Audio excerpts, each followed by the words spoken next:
It's an incredible burden to be blamed for the death of someone you love, still love. You tried, you tried, you tried. You tried to get him to see the doctor. He said no. Every request, every plea, every argument, every supplication, he said no. Your insides twist into terrible knots. Do you love me? Your voice catches. Your lips tremble. Your eyes glass over with tears. And with such tenderness, he pulls you toward him. His touch has always been magic. It always has a way of making you melt, of making you want. From that first brushing of hands on the dance floor, the passionate kissing under the cloak of an Alaskan night. It's chilly outside and in his room, but you are warm. In his arms, you are safe. Nothing bad could ever happen. You only just met, but you recognize that you've known him through the ages. He's known you. It's so easy. It's never been this easy. The spark, the ignition, the fire. Two people, each learning the terrain of the other, then mapping the next steps together. You see it, something wide and bright before you, a future, marriage, children. It's, who knows? It's all possible. You fold him into your arms. In the dark, you whisper to each other the more sordid details of your pasts. What makes you tick? What brings him sorrow? You see the smoke billowing. You smell something acrid. A pit in your stomach, a lump in your throat. Flashover, conflagration.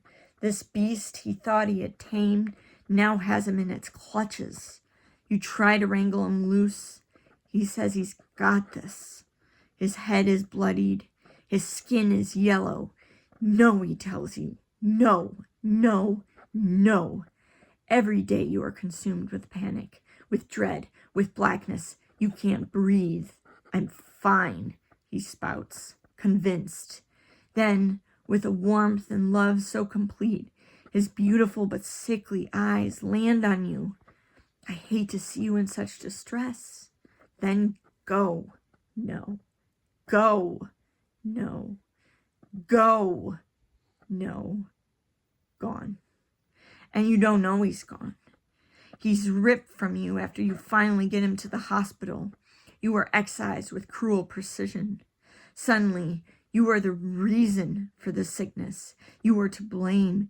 You are poison to their good and perfect son. You are a murderer. But his mother, his sister, they don't say that. Instead, they want you to believe he's still alive and wants nothing more to do with you. Fuck you, he texts. Fuck you, Greta. And you are blocked. You chuck your phone across the floor. You nearly vomit. For a week, you've known nothing about him, about his condition. All the doctors told you he would pull through. Nothing makes sense. You crawl across the floor and pick up your phone. You call the hospital. No one knows who you are talking about. Then, a sympathetic nurse. And your world shatters. That fuck you, he texted, and all it is meant to symbolize? He'd been gone already for 3 days. He didn't send that message. He is gone. You are here. You are the pariah. They sent that message, wanting you to believe he wanted nothing more to do with you. But you know differently. You know that he loved you, that you and he were planning a future together. But They see you as the pariah. You may as well have been the one to have killed their perfect son. You didn't do enough. You didn't try. But you know differently. You pled.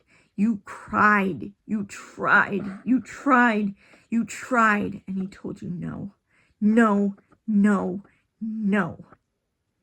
What had started with such promise, what had been filled with such love and understanding, now lay at ruins at your feet.